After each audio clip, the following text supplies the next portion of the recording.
Toutes mes félicitations. Je vous remets votre brevet. Bravo, c'est très bien. Merci. Et bonne chance à Dax. Merci.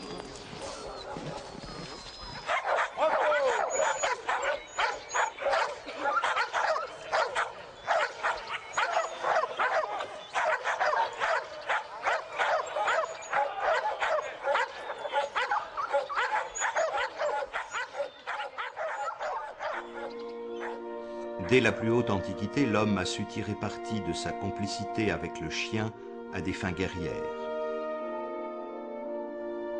Jusqu'à la fin du XIXe siècle, on dresse d'énormes molosses à se jeter férocement sur l'ennemi.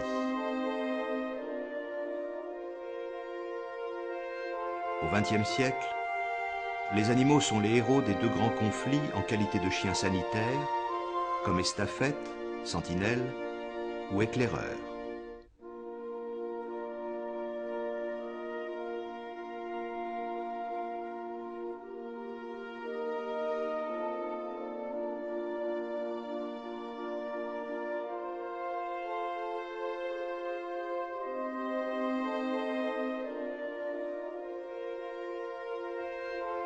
Ils restent de nos jours les gardiens les plus fiables des installations sensibles et sont appréciés par toutes les armées du monde. Situé en plein cœur de la Champagne crayeuse, le 132e groupe cynophile des armées de Suippes est le centre le plus important d'Europe. Il est spécialisé dans le dressage et l'achat de chiens militaires, ainsi que dans la formation de leurs maîtres.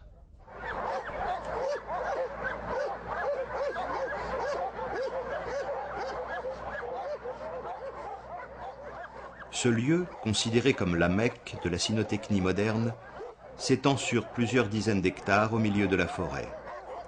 Les installations se composent de terrains d'entraînement, de chenils et de cages contenant en permanence plus de 600 animaux. Ici transitent obligatoirement les 5000 chiens de l'armée française et des diverses administrations. Le capitaine Portal est l'un des meilleurs experts actuels.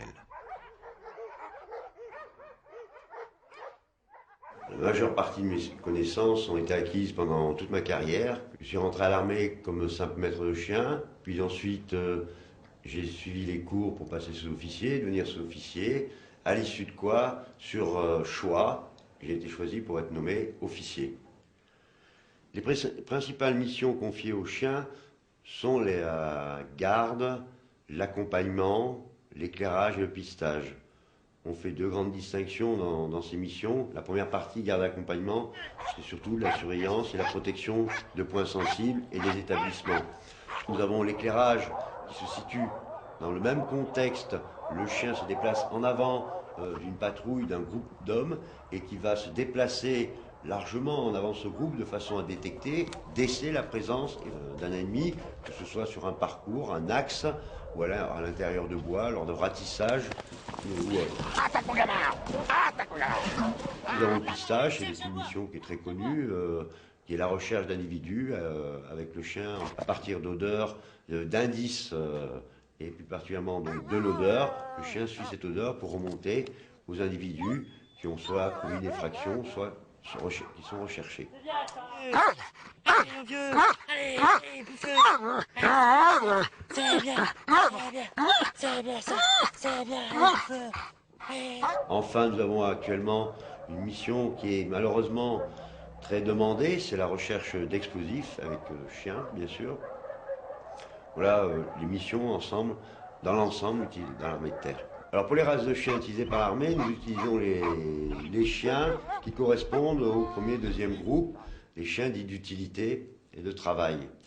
En particulier des races bergères ou issues de bouviers. Bien sûr, à tout seigneur, tout honneur, le berger allemand, c'est un chien très complet, très agréable, qui peut changer facilement de maître dans toutes les missions, qu'elles soient de sauvetage, de recherche. Le berger allemand est à l'honneur. Ensuite, nous avons la possibilité d'utiliser le Rottweiler. Le Rottweiler, c'est un chien assez massif, intéressant parce que très impressionnant, au caractère un peu bourru, mais un bon compagnon.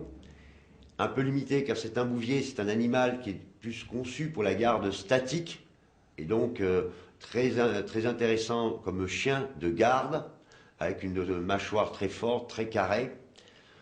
Ensuite, nous avons le Doberman. Le Doberman est moins utilisé dans l'armée française. Il est très apprécié des Américains. Il est assez sensible quand même au changement de maître. Et puis, les conditions de vie de nos chiens font que c'est assez rude, assez rustique, et on a un peu du mal à le conserver en bon état. Dans les races belges, nous avons le Malinois, qui est vraiment en tête.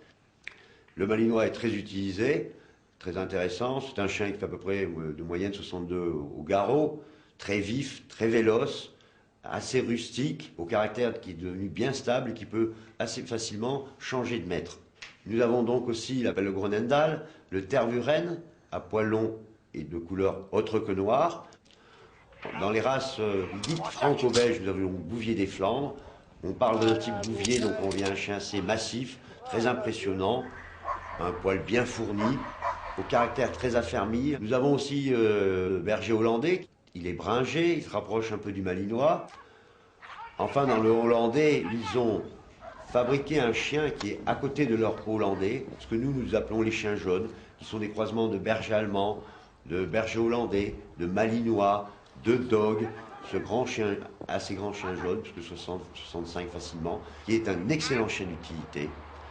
Il possède de très bonnes qualités physiques, très facile et très souple au dressage, et qui est capable de beaucoup de punacité.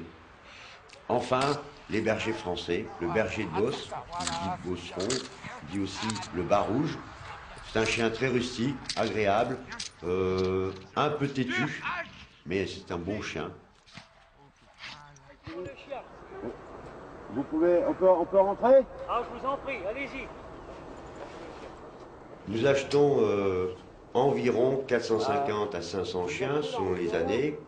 Dans ce cheptel, il faut que nous couvrions deux besoins, les besoins de l'armée de terre directement, et ensuite les besoins des autres administrations et des autres armées.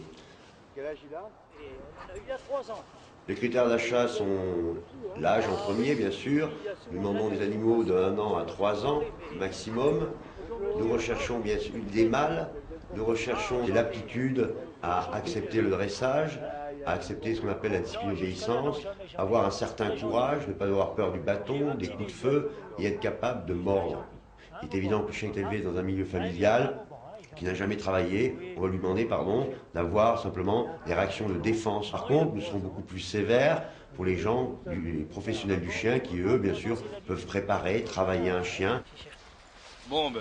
Ouais, il va vous le tenez un peu là, il faudrait que vous montriez les dents, vous allez nous faire voir les dents, puis on va regarder l'intégrité sexuelle de votre chien. Soulevez un peu les babines là, comme ça. Soulevez un petit peu plus les babines là. Voilà. Voilà, ok. De l'autre côté, Juste la lèvre, la lèvre devant là. Voilà. Ouais. Tiens, mon chien. Bon. Ah, il est gentil, Bobon. Voilà. Ok, c'est bon, il a les deux, c'est bon. c'est brave. Il est gentil, Bobon. Nous allons faire mordre le chien, juger de son courage, au niveau de son mordant, ses aptitudes et sa force, son côté sportif vis-à-vis de l'homme aussi, qui est très important. Nous allons le faire jouer aussi pour voir s'il aime le jeu. C'est très important pour l'apprentissage par la suite. C'est très agréable d'avoir un chien qui joue. Un chien qui joue, on peut lui apprendre beaucoup de choses dans un cadre très agréable. Une épreuve au bâton de façon à se rendre compte s'il supporte les menaces, quelques petits coups et surtout les coups de feu, de façon à voir que le chien ne se laisse pas déranger par des détonations, des bruits d'environnement qui risquent bien sûr de le dévier de sa tâche lorsqu'il est en agression sur un individu. On aurait préféré peut-être un peu plus vivant quand même. Enfin bon, Il y aura beaucoup de après travail. il y a du travail dessus, Il y a du c'est pas nous travail. à le dresser quand même et tout. Allez, Voilà, gentil, hein, gamin. Voilà. Voilà, allez, vous lâchez celui-là. C'est comme ça. C'est bien. Il est gentil, hein? Ah oui, c'est un brave chien. Hein, mon cher. Voilà, Bobo. Voilà. Voilà, je vous remets. montez là. Voilà, Bobo. Oh, ben vous avez un chien là. Ouais. Le mien, il est plus beau, hein. Hein? Vas-y.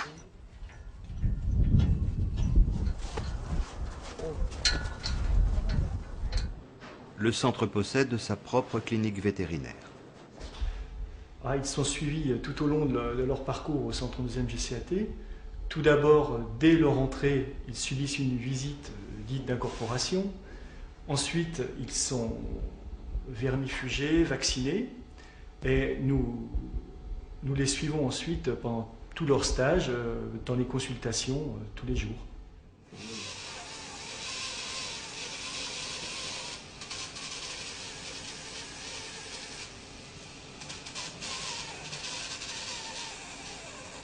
Les techniques dentaires sont surtout en pleine évolution à l'heure actuelle. On peut faire pratiquement tout ce qui se pratique en dentisterie humaine. Ce qui nous intéresse particulièrement en ce moment, c'est la réalisation des prothèses, parce que c'est assez nouveau, c'est à l'état de prototype pour nous. Et la réalisation de prothèses durables et bien supportées par l'animal permettent un travail du chien nettement amélioré. Il existe des spécificités liées à la forme de la mâchoire, aux formes des dents, au type des dents. Dans la mesure où on a repris l'entraînement de façon progressive, en faisant attention, le chien retrouve rapidement les mêmes facultés au niveau du mordant.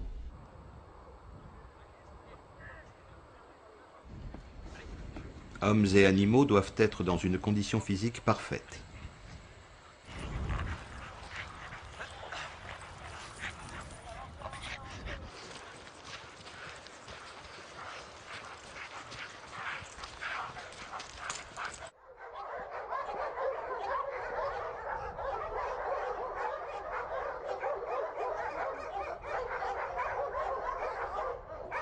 Au début, lui montrer à l'aide d'un boudin la possibilité de prendre, d'ouvrir la gueule et de serrer. Et surtout, l'intérêt, c'est d'être le plus rapide possible. Et là, nous allons faire en même temps dans le jeu, dans un esprit de jeu, de façon à venir au contact et lui amener déjà une certaine combativité. Puis ensuite, nous allons passer ce qu'on appelle sur la jambière pour le faire travailler à la jambe et lui apprendre à tourner sa tête et venir saisir la jambe. Et nous allons aussi, pour d'autres chiens que nous aurons choisis, les faire monter pour venir au bras. L'intérêt de ces diverses techniques, c'est d'avoir un animal qui, se retrouvant dans une situation réelle, a toujours en mémoire, d'instinct, la recherche de sa prise de neutralisation. Rapide, il serait très fort et rapidement. Ensuite, le maître vient intervenir pour faire cesser l'agression et neutraliser la personne. Quand un chien agresse, un chien dressé agresse, on va avoir, si je puis me permettre cette expression, une morsure propre. Pourquoi? Parce que le chien va mordre la première prise, un coup de dent, s'il n'a pas pris sa prise connue, il va chercher à relâcher et assurer sa bonne prise, et c'est tout. Le maître étant là, cessation. Monsieur, tenez-vous tranquille. Il va essayer de maintenir la personne tranquille pour faire arrêter son chien. Un ordre, un coup de sifflet, un ordre bref, et le chien va lâcher l'individu. Donc nous avons une prise très simple. Vous allez avoir 4 crocs, 4 trous, sans plus. Par contre, sur un chien qui est agressif, non contrôlé et qui est simplement méchant, qui agit par méchanceté, la personne va être mordue de toutes parts. Et je dirais même un peu lacéré, puisque mordu avec crainte, le chien va mordre, lâcher, tirer, alors que dans une morsure, comme nous la concevons dans le travail, où le chien doit neutraliser la personne, la morsure est franche, forte. Et ce qui fait le plus mal, ce ne sont pas les crocs en fin de compte, c'est la pression. Le chien doit toujours rester sous la maîtrise de son maître. Ce qu'on peut dire à un animal dangereux, les gens qui ont des animaux dangereux sont les gens qui, de manière inconsidérée, participent à certains dressages avec énormément d'agressivité et qui n'ont aucune maîtrise de leur animal. Moi, ce que je pense du pitbull, c'est on l'a trop dévié sur un caractère batailleur. Et c'est pas parce qu'un chien se bat bien avec un autre chien qu'il sera capable d'être un bon chien pour travailler sur l'homme, agresser l'homme, parce que nous recherchons des chiens sportifs. Et deuxièmement, pour l'instant, ces gens-là ont mis dans l'esprit du chien aucune possibilité d'obéissance, alors que nous devons avoir, les utilisateurs de chiens, toujours la mainmise, la maîtrise de notre chien, et ce qui n'est pas le cas pour les pitbulls. Un dressage sans faille est indispensable lors des manœuvres avec armes réelles.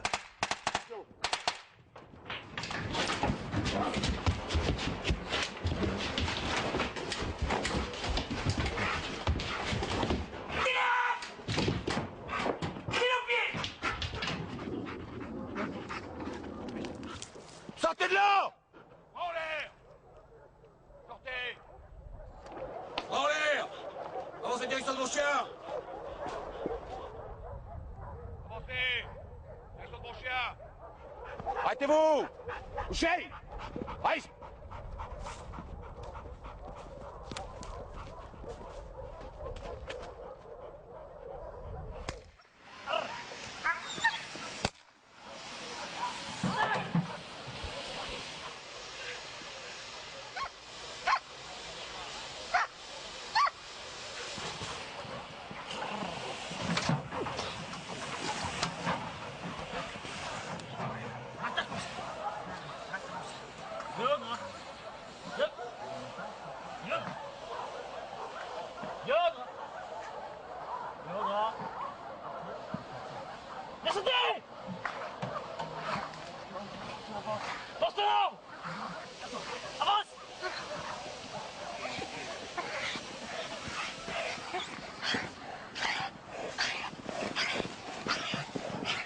Quand on parle attaque, quand on parle dressage à l'attaque, il y a toujours le bâton. La personne qui va être agressée pourra, par réflexe d'autodéfense, se servir de tout ustensile ou matériau traînant en proximité pour s'en défendre. Et s'il arrive très vite, le gars sera surpris. Avant de frapper, c'est lui qui aura la surprise. Surtout qu'il ne connaît pas le chien qui arrive sur lui. Va-t-il le mordre au bras? Va-t-il le mordre aux jambes? On travaille ce qu'on appelle la percussion, la rentrée.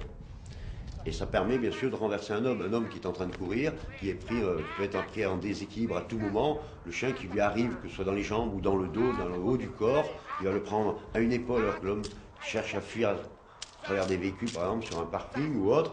L'impact surprend énormément. Les techniques de percussion sont exploitées à leur maximum avec les muselières d'attaque. Cette muselière d'attaque est utilisée dans des cas bien précis. Lorsqu'on fait un contrôle d'identité, par exemple, d'accord ? Cette muselière, pourquoi une muselière d'attaque? Cette muselière est renforcée sur le devant. En frappant le malfaiteur, le chien évite de se blesser la tronche. Le fait de frapper directement ici au thorax a un coup d'arrêt. C'est ni plus ni moins qu'un coup de poing. Alors un impact bien donné au niveau des côtes, l'agresseur peut se voir les côtes cassées, ça c'est sûr. Il faudra que le malfaiteur tombe au sol, de manière que le chien soit toujours vainqueur. La finalité de cet exercice, c'est que le chien aime frapper en muselière, aime taper en muselière.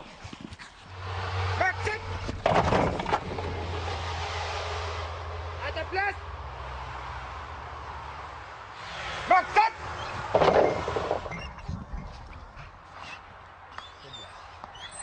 Voilà, ça c'est bien. C'est bien mon garçon. C'est bien. Une des missions phares des chiens du 132 est la recherche d'explosifs dans un site militaire ou civil. Alors ma tâche consiste premièrement à sélectionner les chiens spécialisés dans la recherche d'explosifs. Deuxièmement, elle consiste à former les équipes, c'est-à-dire le dressage du chien, la formation du maître. Et troisièmement, la mise en œuvre de ces équipes à la demande.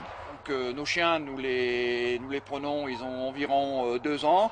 Vous mettez 1 an de travail dessus, 1 an de dressage, alors ça les amène à 3 ans. Vous en voir vers 3 ans, 3 ans et demi, le chien est utilisable au maximum de ses capacités. On travaille la motivation à l'objet, c'est-à-dire que dans cet objet, nous y incluons les explosifs que nous voulons faire mémoriser au chien.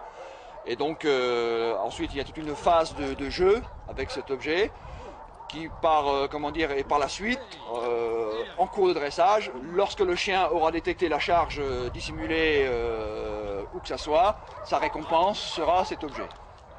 C'est quelque chose d'agréable et il est bien évident qu'à répétition des entraînements, en répétition des exercices, le chien va mémoriser de manière parfaite les explosifs qu'on lui aura fait mémoriser, quoi. Chaque explosif a son odeur particulière. Il y a des explosifs qui sont, comment dire, plus odorants que d'autres. Hein, tout est fonction du mode de fabrication. Et il est bien évident que pour nous-mêmes, ce qui nous semble ne pas avoir d'odeur, le chien, lui, le sent très bien. Les principaux explosifs qui ont été ou qui seraient utilisés par des terroristes peuvent être et sont mémorisés par nos chiens.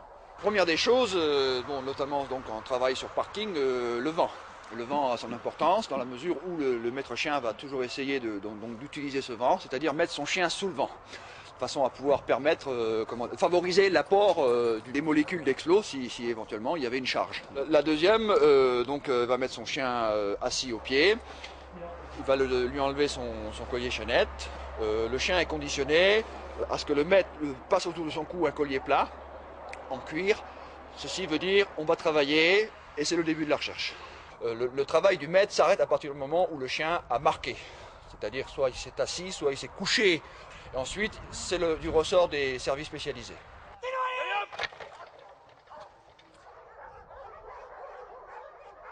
L'aboiement, c'est de demander au chien de déclencher un aboiement sur un individu afin de prévenir très en avance son maître, qui est resté en arrière, qui se déplace en arrière, de la présence de cet individu. Et de permettre ainsi à l'équipe de protection d'agir pour neutraliser, rendre compte, et à ce moment-là avec un maximum de sécurité. On apprend au chien, dès qu'il trouve un individu, qu'il soit immobile, dissimulé, accessible ou inaccessible, d'aboyer. C'est ce que nous appelons un moyen de substitution. Car ensuite, qu'il y ait un, deux ou trois individus, le chien, quelle que soit la phase réelle de sa mission, quand il va être confronté à un problème, il a un moyen de substitution. C'est-à-dire que, confronté à un problème, il sait qu'il va aboyer et son maître va venir et on va régler le problème ensemble. Et donc, ensuite, quel que soit le cas qu'il va rencontrer au cours de son travail, s'il ne sait pas le résoudre, il a appris par ses aboiements, en faisant venir son maître, il va pouvoir régler ce problème. Et donc nous avons là un avantage important, c'est que une fois que cette phase de dressage est bien acquise, bien intégrée dans son contexte, le chien étant mis dans des contextes les plus divers, aura ce moyen, cet acquis, qu'il va pouvoir utiliser à tout moment pour résoudre un problème qu'il ne connaît pas. Pour être un bon instructeur, il faut avoir une certaine vocation. On a un message à faire passer. On ne peut pas se contenter de faire son travail d'une manière honnête. Comme beaucoup de caves, ils continuent en dehors de leur activité purement militaire de faire du chien, que ce soit du chien de compétition ou simplement de l'élevage ou pour le plaisir, du chien d'exposition en beauté.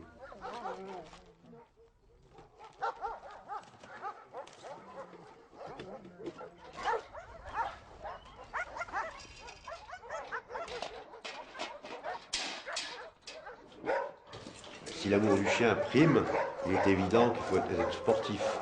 Il faut aimer vivre dehors. Il faut avoir la pensée constante de son animal. Elle est bien, c'est un compagnon. On ne peut pas considérer le chien comme un ustensile, simplement une arme, un outil de travail. C'est un compagnon de travail.